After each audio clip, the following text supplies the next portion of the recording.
India எங்கள் தாய்நாடு, இஸ்லாம் எங்கள் வழிபாடு. இந்தியா எங்கள் தாய்நாடு, இஸ்லாம் எங்கள் வழிபாடு. அஸ்ஸலாமு அலைக்கும் வரஹ்மத்துல்லாஹி தஆலா வபரகாத்துஹு. ஆசாத் 1888 நவம்பர் அன்று மக்காவில் பிறந்தார். அபுல் கலாம், குலாம் முஹியுதீன், மௌலானா ஆசாத் என்றும் சில சமயங்களில் அபுல் கலாம் ஆசாத் என்றும் அழைக்கப்படுபவர் ஒரு இந்திய எழுத்தாளர், இந்திய சுதந்திர இயக்கத்தின் ஆர்வலர் மற்றும் அரசியல்வாதி ஆவார். இந்திய சுதந்திரத்தை தொடர்ந்து இந்திய தேசிய காங்கிரசின் மூத்த தலைவரான இவர் இந்திய அரசாங்கத்தில் முதல் கல்வி அமைச்சரானார். இந்தியாவில் கல்வி அறக்கட்டளையை நிறுவுவதில் அவர் ஆற்றிய பங்களிப்பு அவரது பிறந்த நாளை இந்தியா முழுவதும் தேசிய கல்வி தினமாக கொண்டாடுவதன் மூலம் அங்கீகரிக்கப்படுகிறது. ஒரு இளைஞனான ஆசாத் உருது மொழியின் கவிதைகளையும் மதம் மற்றும் தத்துவம் பற்றிய ஆய்வு கட்டுரைகளையும் இயற்றினார். ஒரு பத்திரிகையாளராக தனது பணியின் மூலம் பிரிட்டிஷ் ராஜ்ஜியத்தை விமர்சித்து இந்திய தேசியவாதத்தின் காரணங்களை ஆதரித்து அவர் முக்கியத்துவம் பெற்றார். ஆசாத் கிலாபத் இயக்கத்தின் தலைவரானார்.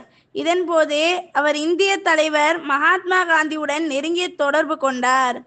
கிலாபத் இயக்கத்தின் தோல்விக்கு பிறகு அவர் காங்கிரசுடன் நெருக்கமாகிவிட்டார். 1919 ரவுலத் சட்டங்களுக்கு எதிர்ப்பு தெரிவித்து ஒத்துழையாமை இயக்கத்தை ஒழுங்கமைக்க பணியாற்றினார். 1923 ஆண்டில் தனது 35 வயதில் இந்திய தேசிய காங்கிரசின் தலைவராக பணியாற்றிய இளைய நபர் என்ற பெருமையை பெற்றார். 1940 முதல் 1945 வரை அவர் காங்கிரஸ் தலைவராக பணியாற்றினார். அந்த நேரத்தில் வெள்ளையனே வெளியேறு என்ற கிளர்ச்சி தொடங்கப்பட்டது.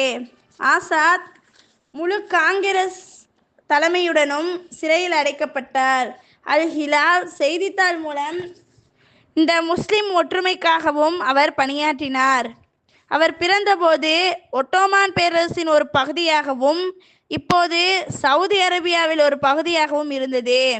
ஆசாத்தின் மூதாதையர்கள் ஹைராட்டில் இருந்து இந்தியாவிற்கு வந்தவர்கள். அவரது தந்தை ஒரு முஸ்லிம் அறிஞர்.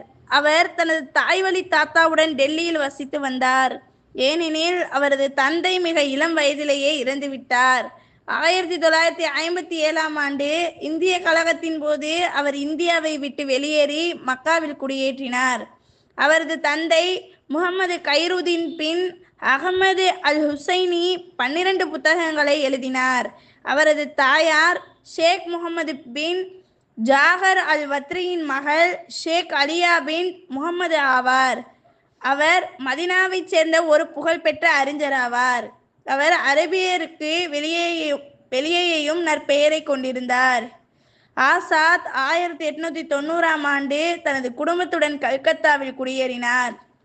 ஆசாத் வீட்டிலேயே கல்வி பயின்றார், சுயமாக கற்றுக்கொண்டார். அவர் தனது குடும்பத்தினரால் பணியமர்த்தப்பட்ட ஆசிரியர்களால் ஹனஃபி, மாலிகி, சாஃபி மற்றும் ஹம்பலி ஃபிக்ஹ், ஷரியத், கணிதம், தத்துவம், உலக வரலாறு மற்றும் அறிவியல் ஆகிய மதுஹபுகளிலும் பயிற்சி பெற்றார். 13 வயதில் அவர் ஜுலைஹா பேகம் என்ற இளம் முஸ்லிம் பெண்ணை மணந்தார். 1908 ஆண்டில் அவர் எகிப்து, சிரியா, துருக்கி மற்றும் பிரான்ஸ் ஆகிய நாடுகளுக்கு ஒரு பயணம் மேற்கொண்டார். மேலும் ஒரு முழுமையான இந்திய தேசியவாதியானார். 1905 வங்காள பிரிவினையை எதிர்த்தார். மேலும் புரட்சிகர நடவடிக்கைகளில் அதிக அளவில் ஈடுபட்டார். 1936 ஆண்டில் லக்னோவில் நடந்த காங்கிரஸ் மாநாட்டத்தில் சோசலிசத்தை இலக்காக கொண்டது தொடர்பாக சர்தார் வல்லபாய் பட்டேல், டாக்டர் ராஜேந்திர பிரசாத் மற்றும் ஸ்ரீ ராஜகோபாலாச்சாரி ஆகியோருடன் ஆசாத் ஒரு சர்ச்சையில் சிக்கினார். இந்துக்களும் முஸ்லிம்களும் தனித்துவமான நாடுகள் என்ற கருத்தை கடுமையாக பேசிய ஆசாத் மதப்பிரிவினைவாதத்தை கடுமையாக சாடினார். மேலும் அனைத்து முஸ்லிம்களும் ஒன்றுபட்ட இந்தியாவை பாதுகாக்க அறிவுறுத்தினார்.